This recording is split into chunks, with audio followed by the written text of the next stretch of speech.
আসসালামু আলাইকুম। আজকের ভিডিওতে সবাইকে স্বাগত জানাচ্ছি। আজকে আমরা দেখব খুব সহজে মাত্র কয়েক সেকেন্ডের মধ্যে কোনো রকম ঝামেলা ছাড়াই আপনার কোম্পানি বা প্রতিষ্ঠানের কাস্টমার ইনভয়েস কিভাবে তৈরি করবেন। তো চলুন দেখে আসি।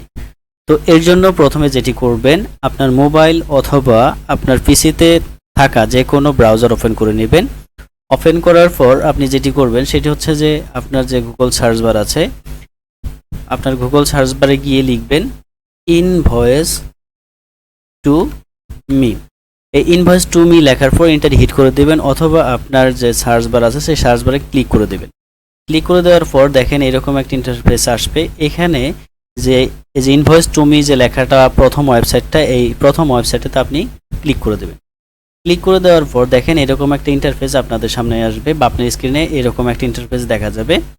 তো এইখানে আপনার চাইলে ইচ্ছামতো আপনার পছন্দ অনুযায়ী আপনার কাস্টমারের নাম এবং আপনার ইমেল, মোবাইল নাম্বার সব কিছু মিলে, ডেট, ইনভয়েস নাম্বার সব কিছু মিলে কিন্তু আপনি এটি এডিট করে সেটাকে প্রিন্ট করতে পারবেন।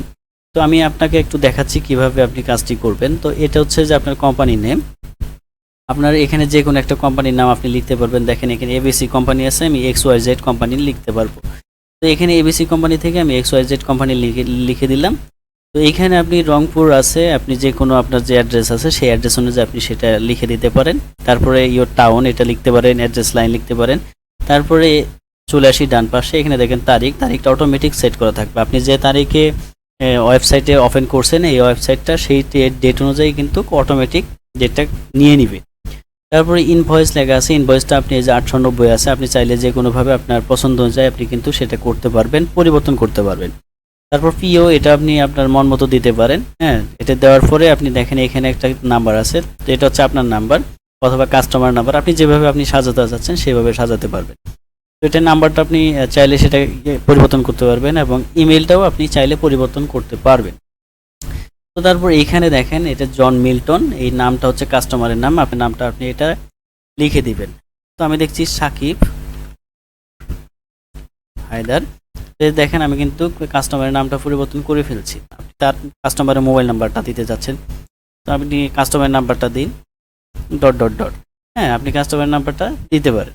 তো দেওয়ার পর হচ্ছে যে এখানে দেখেন আপনি তাকে একটা আপনার কাস্টমারকে আপনি একটা ধন্যবাদ বা শুভেচ্ছা বার্তা দিবেন। তার জন্য হচ্ছে যে এখানে আপনি নামটা পরিবর্তন করে দিতে পারেন, অথবা আপনার যদি কোনো লেখা থাকে, পার্সোনাল কোনো লেখা থাকে, সেটা আপনি এখানে লিখে দিতে পারবেন। তো দেওয়ার পর যে নিচের যে অপশনটা সেটা হচ্ছে যে আইটেম ডিসক্রিপশনটা দিতে বলবেন, তারপরে কোয়ান্টিটি দিতে পারবেন, কতগুলো সেল করছেন সেটা দিতে পারেন, এবং প্রত্যেকটা আইটেমের জন্য যে ইউনিট প্রাইস সেটা আপনি এখানে দেওয়ার পর দেখবেন এখানে কিন্তু টোটালের জায়গায় অটোমেটিক সেটা কাউন্ট হয়ে যাবে। তো আমি এখানে মনিটর দিয়েছি, এখানে আপনি র্যাম দিয়ে দিন।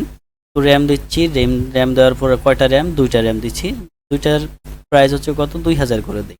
তো 2000 করে র্যাম যদি দেই তাহলে দেখেন এখানে কিন্তু অটোমেটিক 4000 হয়ে যাবে। দেখেন 4000 হয়ে গেল। তো কিবোর্ড আছে, কিবোর্ডের জায়গায় আপনি মাউস দিলেন। মাউস দিলেন কয়টা? একটা মাউসের দাম কত? 600 টাকা দিলেন। দেখেন এটা কিন্তু অটোমেটিক হয়ে গেল। এখন যদি আপনি এখানে 2টা দেন সেটা কিন্তু পরিবর্তন হয়ে 1200 টাকা হয়ে যাবে। তো এইভাবে আপনি কিন্তু এই যে 8 পর্যন্ত যে আছে 8টি আপনি দিতে পারবেন, আপনার যে আইটেমগুলো আছে সেই আইটেমের ডিসক্রিপশন দিতে পারবেন। তো এইখানে দেখেন একটা বিষয়, সাব টোটালে 5200 টাকা, তো 5200 টাকা আছে। আপনি যদি সেলসের উপর অর্থাৎ আপনার আইটেমের উপর কোনো পার্সেন্ট বসাতে চান, অর্থাৎ যদি আপনি 10% সেটা ট্যাক্স নিতে চান, তো 10% ট্যাক্স দিয়েও কিন্তু সেটা আপনি করতে পারবেন। 10% ট্যাক্স দেওয়ার পর দেখেন এটা 5200 টাকার উপর কত টাকা ট্যাক্স আছে? 520 টাকা।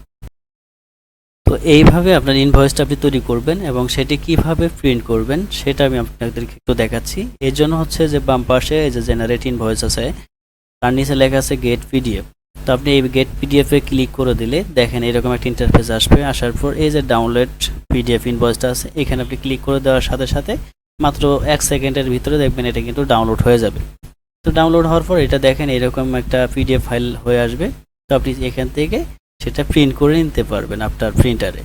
তো এই ছিল আজকের ভিডিও। আজকের ভিডিওতে আপনাদেরকে দেখালাম। আপনার যদি ভিডিওটি ভালো লেগে থাকে অবশ্যই লাইক করে এবং কমেন্টসের মাধ্যমে আপনার মন্তব্য জানিয়ে দিবেন, এবং সেই সাথে আমার ফেসবুক পেজটি অবশ্যই ফলো করে পাশে থাকবেন।